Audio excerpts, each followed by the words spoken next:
जब दुनिया छोड़ के जाएंगे हम याद आएंगे, जब तस्वीर में रह जाएंगे तब याद आएंगे। नहीं रहेंगे इस दुनिया में, हो नहीं रहेंगे इस दुनिया में, क्या फरियाद करोगे? हम मिट्टी में मिल जाएंगे तब याद करोगे, जब दुनिया छोड़ के जाएंगे जब याद करोगे।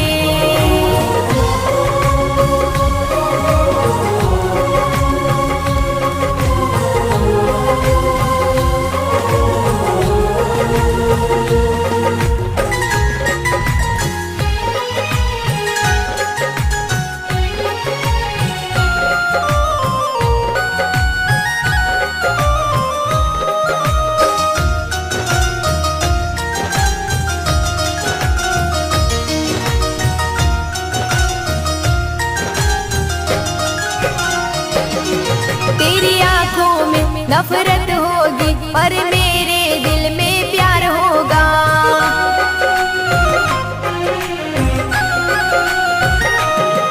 तेरी आंखों में नफरत होगी पर मेरे दिल में प्यार होगा। हम जिंदा होके फिर भी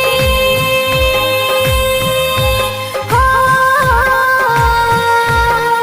हम जिंदा होके फिर भी मर मर के जीते हैं। जब डोर टूट जाएगी तब याद करोगे, जब दुनिया छोड़ के जाएंगे तब याद करोगे।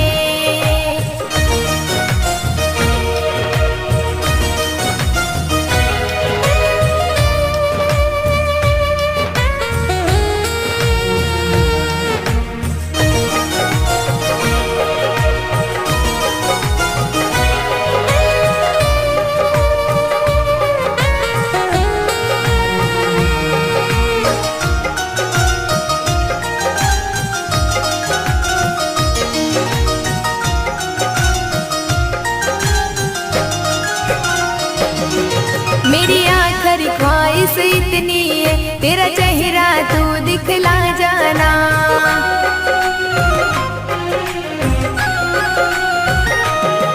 मेरी आखिरी ख्वाहिश इतनी है, तेरा चेहरा तू दिखला जाना।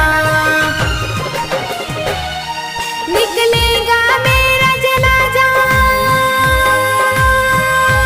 हो निकलेगा मेरा जनाजा, तब आंसू बहा के करोगे क्या? जब होगी ना मेरी हस्ती तब याद करोगे, जब दुनिया छोड़ के जाएंगे तब याद करोगे।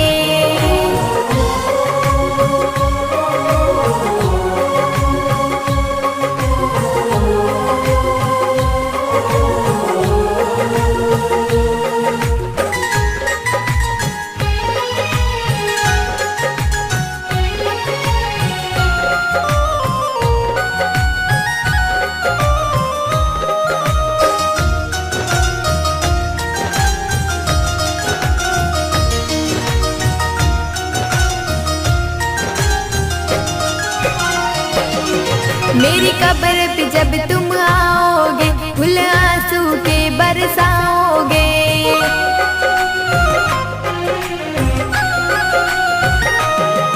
मेरी कब्र पे जब तुम आओगे फूल आंसू के बरसाओगे। पछताने से क्या होगा, हो